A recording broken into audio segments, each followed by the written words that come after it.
Our ideas for the floor plan have changed quite a bit over time, and throughout this process I have taken the time to get to know SketchUp so that we can model what we want the house to look like before going about the construction process.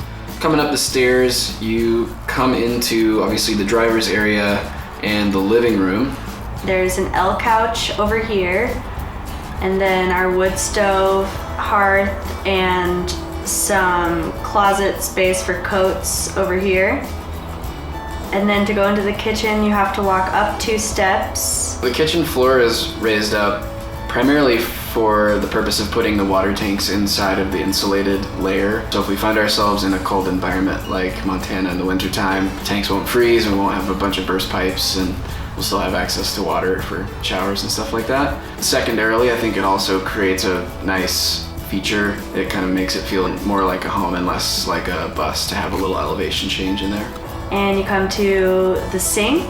There's a little window above that, and then next to that is our cute little vintage stove and oven. Over here there's a utility closet where we'll keep cat related items, and we'll have our water heater over there. And on the other side we have a little office space with our desktop computer, some shelving. There's another little window over there, and below the counter is where we're gonna have our small under counter fridge that will be modified from a chest freezer. If you continue past that point down the hall, you've got the bathroom on the left, which will be divided from the hallway by a sliding door. Inside we'll have our composting toilet and a full shower. And then you walk through the hallway back to the bedroom and see our big beautiful bed, because we weren't willing to sacrifice any space for the bed. And our dream for that is that it will actually be able to raise and lower.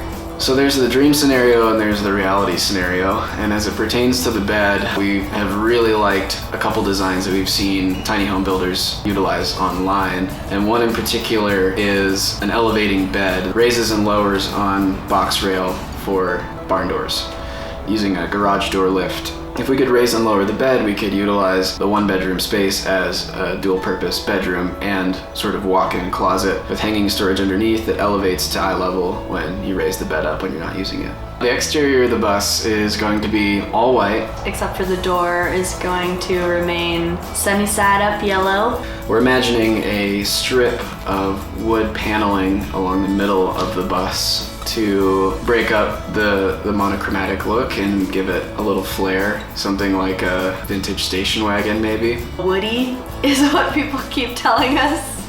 The idea sort of came to light when imagining where we wanted to go with this bus, and the fact that we needed to kind of be stealth camping in a vehicle that's inherently totally not stealthy. Sort of suburban camouflage, so the wood paneling comes in looking a little bit like a fence of some kind you might find in a nice suburb, maybe in Southern California or something. We'll see how it works. If guests come over and want to have a sleepover, ideally the living room couch will pull out into some sort of bed scenario. Other than that, both of our moms are threatening to have a mother-in-law suite that we tow behind the bus. So, as if life wasn't interesting enough living in a bus, then we add our moms into the equation.